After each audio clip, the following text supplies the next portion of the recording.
Hello everyone, welcome to Sravanthi talks. ఈరోజు నేను మీతో ఒక మంచి టిప్ అయితే షేర్ చేసుకుంటాను.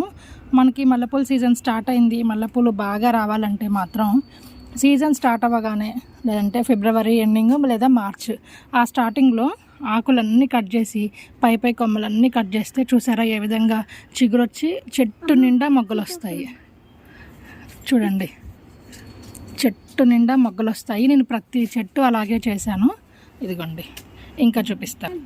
ఇదిగోండి, ఈ చెట్టు ఒకటి, ఇది మొన్నే చేశాను. ఇప్పుడు చిగురు స్టార్ట్ అవుతుంది. ఆ వెనక ఇంకా చేయలేదన్నమాట. ఇదిగోండి, ఇవన్నీ చేసినవి. ఏ విధంగా మొగ్గలు ఉన్నాయో చూడండి. మనకి చెట్టు నిండా పూలు వస్తాయి అన్నమాట. చిన్న టిప్పు, అలా కట్ చేసి ఒక 2 days వాటర్ పోయకుండా ఉంటే మంచిగా చిగురు వస్తుంది. 2 days తర్వాత వర్మీ కంపోస్ట్ కానీ, ఎన్పికే కానీ, లేదంటే ఘనజీవామృతం కానీ వేస్తే చాలా బాగుంటుంది.